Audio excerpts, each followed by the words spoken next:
My name is Erin Lawson, and I'm an occupational therapist here at Therafunction. I'm Jodi Jennings, and I'm the owner of Therafunction. We provide physical, occupational, and speech therapy for children. Both Erin and I are certified in sensory integration and floor time, DIR. We're super passionate about both of those, but today we're just going to focus on sensory systems and understanding those and the impact on development. So what is OT, and why are we talking about sensory with OT? What does that even mean? Well, what a lot of people don't realize is that occupational therapists in the realm of pediatrics specialize in development.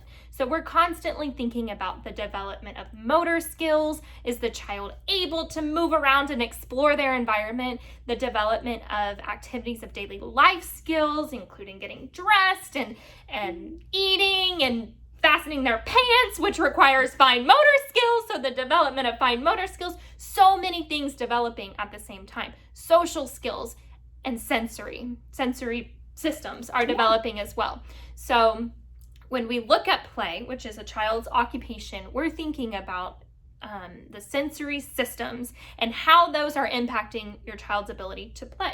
Those are the foundational skills of the pyramid. So if you think about a pyramid, play is up here, learning. We learn through play. That's what we're passionate about. And so the foundation of that is the sensory systems.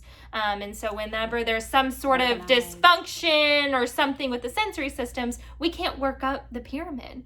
If the child isn't organized internally, how do we expect them to organize their play skills or their things or get dressed in an efficient manner or do all of these high complexity skills when their internal systems may not even be organized? So that's what we're here to talk with you about today, is understanding their sensory signals. What is their body telling you about their sensory systems? Right. So we have the famous 5 senses. We have the sense of touch, the sense of taste, the sense of hearing, the sense of smell, and the sense of vision. But OTs look beyond those. There's 2 other systems to really think about. And that's a sense of movement, which is your vestibular sense, and the sense of joints and muscles. Yeah. What's inside? What are those receptors telling our body? That's called proprioception. So we're going to go into more depth about those 2 systems and the other systems more in a bit. But let's first think about this continuum of being over responsive to sensory input or under responsive to sensory input.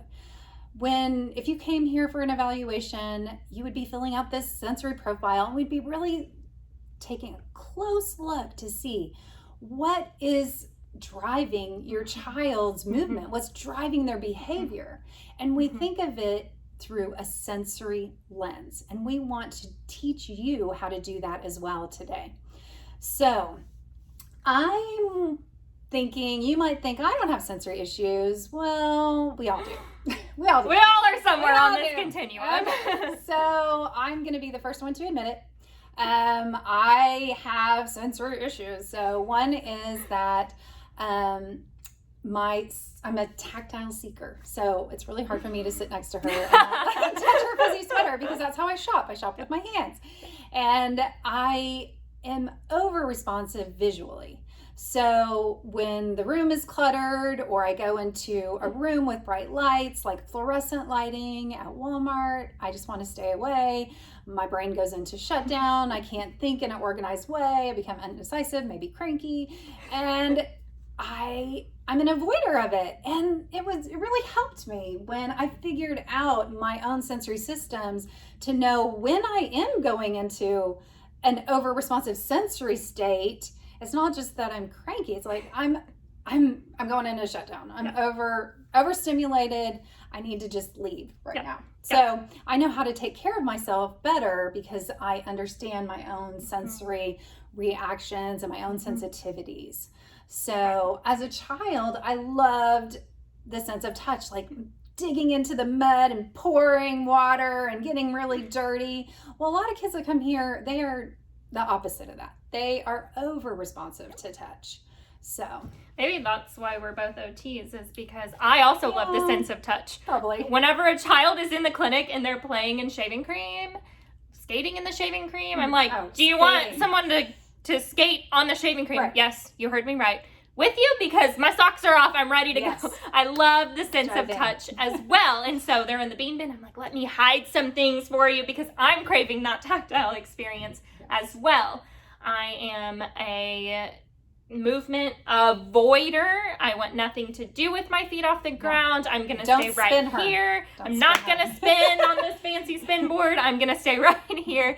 And if I do, or if I watch too many kids spin, I need something. I need some deep pressure to help my body feel better. I'm also a visual seeker. I like the bright lights. It helps me feel oriented. It helps me feel alert. I know where I am. I'm productive. Let's get things done. You know, a lot of our kids are similar as Jodi, where they like the dimmer lights. So that's how we keep the clinic. But you might see me kind of sneak away into a room by myself and flip on the big fluorescent lights because that's how I feel most productive. I'm also with the tactile craving, how I love that touch input. It also has an emotional connection with me. I remember being a little girl and making cookies at grandma's house. I know a lot of you probably have done that too, but I would get the chair and I would climb up, and what makes this experience so memorable to me is I remember digging my hands into the flour when she wasn't looking and putting it all over the counter and smearing it all around. And yes, that felt so good for me, but also thinking back, anytime I touch flour or something that feels like flour, I have an emotional connection to my grandmother, and that's something that's special to me. So these sensory experiences, yes, they feel good and keeps us organized and regulated, but it also builds emotional connection. It makes us feel a joyful interaction that we'll remember throughout our life. And so how are your sensory preferences impacting your child's environment? Are you the mama that's like, no messes, not for me, no thank you? Are you the mama that's like, I don't mind the clutter, I don't mind the mess? How is that? And that both are great. Both are just differences. And so if we can recognize these sensory preferences and how we facilitate our environment and therefore the environment of our child, how does that impact their development? Are we giving them a sensation that they don't like? Are we giving them sensations that they crave and love? How do we know? Yeah. And how do we know? You can match up better too. Like you don't have to have the same sensory preferences or sensory profiles, but you just have that understanding so that you can create the environment they need, and you're also taking care of yourself, because of course moms have to take care of themselves. Number one. Yes. And you can look out for those clues that your baby's giving you. So maybe they're like turning their head away when they don't like something. Of course, there's going to be a change in the heart rate or the breathing rate, crying, fussiness, just like I was cranky when you're an adult. I'm cranky if I've been moving too much. Right. Yeah, you can actually have a physical response of throwing up. So there's a lot of signs out there that you can tune into. Some are more subtle, and your child is going to be different how they respond. So that's why it does take someone that knows a little bit about the sensory systems to really to help you figure it out and be that support for you. And sometimes those cues are subtle, and sometimes they're extreme. Right. So it's about having that skilled eye to see. Yeah. Well, let's talk about touch, because this is the first sense to develop in utero at 7 to 8 weeks. And because it develops so early, right when that baby's born, you can bring the baby up to rest on your chest. And what a feeling that is, skin to skin. So that touch right there is creating bonding and security and sets the stage. It jumpstarts development because they're not crying as much. So then they're going to be sleeping better. The breathing is slower. I need to slow down too. And their heart rate is lower. So regulation can begin through that sense of touch. And there's a win-win for mom too. I just got to plug that because the oxytocin releases that relaxation hormone. So it's great for you too. So your sense of touch, if you're secure in it, then you go explore. Just like she's exploring in flour and I'm exploring in mud. You explore. We feel good about that. But if that sense of touch is not secure for you, then you're going to be defensive to it. In more of this high guard position, you don't want to put your hands into applesauce on your Anything. tray. Yeah. You know, you're not going to be diving into that cake when you're 1 year old, you know, that your mom made, you know. One of the cute from scratch pictures. for hours. Am I talking from experience? No. Okay. So, it limits your exploration. So you might see it, they might be tiptoeing on grass. Is it just grass, or is it on all the time they're tiptoeing?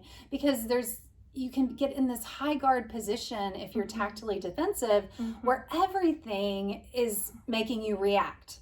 So, a big one is getting haircuts. Yes. Oh my gosh, so many of our Lots of our parents, kids.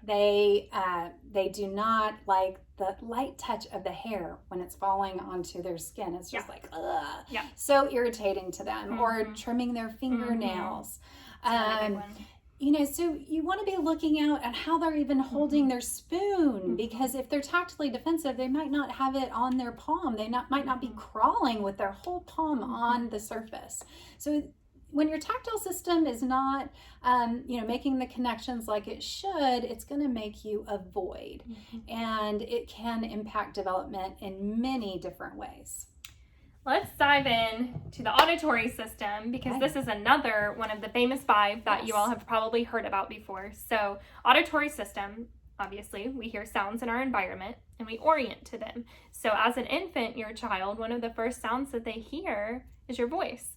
And so they're learning to turn, oh, that's mom's voice. That feels so good for me. You're building interaction right there through the auditory system.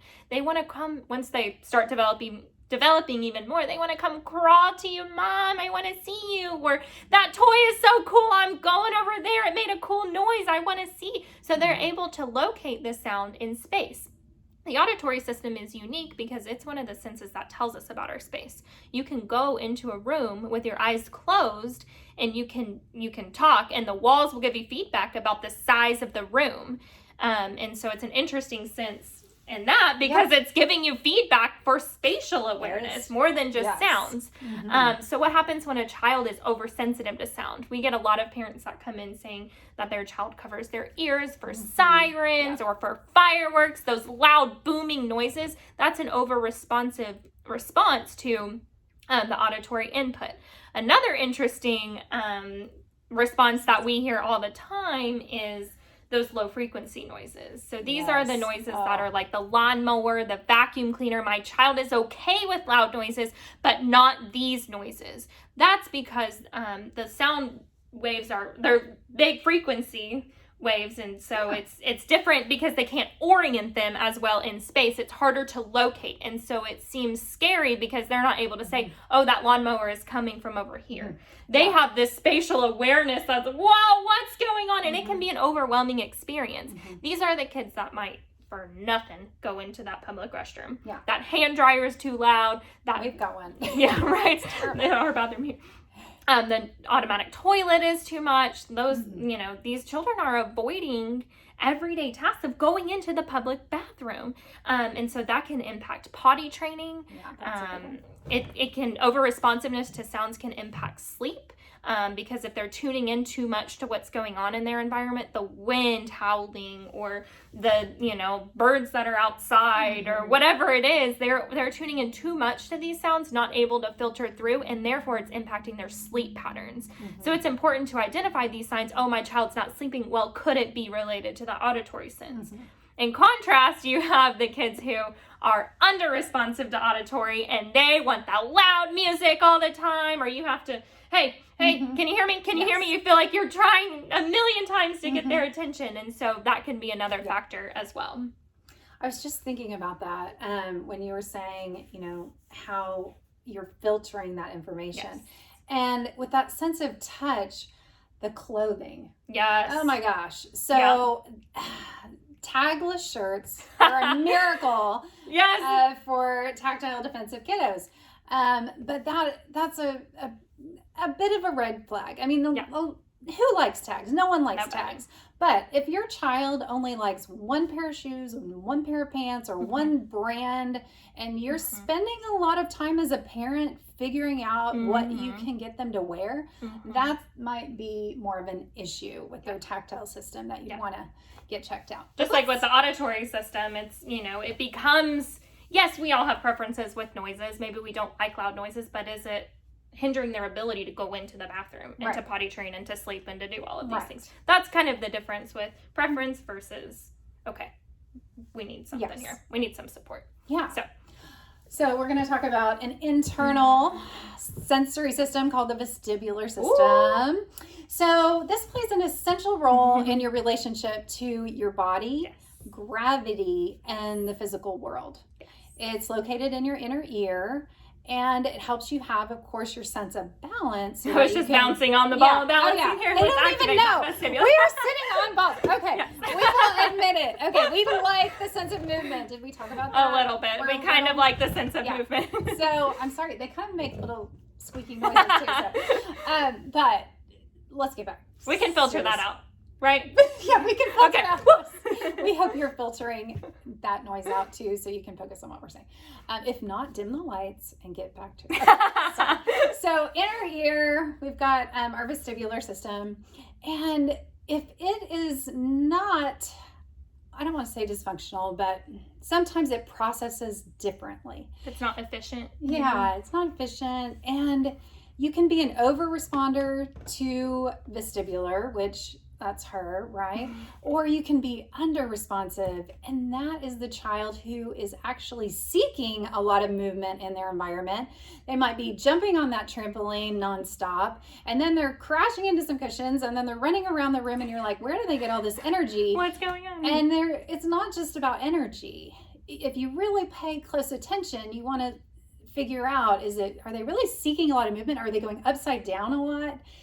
Is that what it is? Because dysfunctional is going to be more impulsive, super risky, where if you take them to the playground, you're actually scared, for their safety. Yeah. So when we think about our vestibular system, think about some signs that could indicate an issue. When you lay your baby down to change their diaper or change their clothes, do they cry or fuss every single time? That could be an issue. When you put them in the shopping cart, they're going backwards and they can't see where they're going, so it's a vestibular sense that happens. It happened to my child when he was in the car seat, and they have to face backwards, so he really couldn't handle it. He had a very sensitive vestibular system. And sometimes I like to think about it like that too, just sensitivity or hypersensitivity, or not sensitive at all. So his was hypersensitivity. He would actually have more reflex, become super stressed, and what should take 1 hour to get there to grandma's house would take 2 hours to get there, because we had to stop. We had to change his clothes because he, threw up everywhere. Like it was a big deal for us. And then mom's stressed. Yes. And so when you see a mom sitting in the back seat with her child, don't think helicopter parent or, what's going on there. It could be a sensory issue. Like I seriously had to sit back there and just kind of distract, keep him calm, do lots of different OT type things to help regulate him so that we could make the car trip. So. Well, thankfully, the vestibular system has a best friend. Yes. Its name is proprioceptive system. That's a huge word, probably unfamiliar to you, but this system works internally as well, very close with the vestibular system. The receptors for this are in your muscles and in your joints. And so that system is telling me my arms are out to the side. I don't have to see them. My body is telling me that that's where my arms are. I'm safe. Everyone's good. I'm right here. Well, sometimes that system doesn't work efficiently, and so these are the kids that are crashing into everything, falling all the time, or leaning. Maybe you don't want to sit in a booth at a restaurant because your child is going to do the slow lean, closer, and or pushing other kids. Maybe your child is the one at daycare that they're saying, hey, they're playing too rough with kids, they're hurting their friends and not realizing it. This could be a signal for responsive to proprioception. Yeah. They're not understanding that they're playing too rough with their friends. They're not understanding. They can't feel that within their body. This is a body sense that gives us so much information about what our body is doing in relation to itself and in relation to the environment. And so these are signals that we can pick up on to understand, where our child is at and promote development. So we have talked a lot about the sensory systems, and hopefully you're not on overload. Good news is that we're here. We're occupational therapists to help you. And no matter where you are listening, there will be an occupational therapist that you can find. You just want to look for a pediatric occupational therapist. Mm-hmm. And specializing in sensory integration is something you want to look for. It gives us, it's a certification that lends itself to more expertise to really understand the child so that you get the correct treatment. For sure. And our goal overall as sensory informed OTs is to help train parents. We want to be on your team. We don't want to just bring your child in the clinic and work on treatment and give them a label. And no, that's not our goal. Our goal is to be on your team. You know your child the best. And we want to say, hey, let's tune into these cues. Yes, tune in. Let's be aware of them. Understand.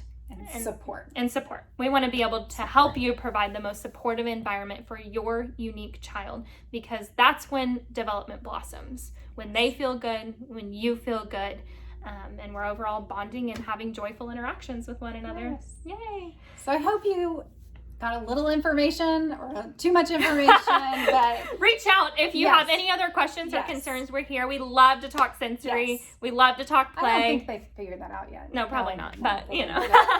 So, yeah. So, all right. Thank you. Thank you.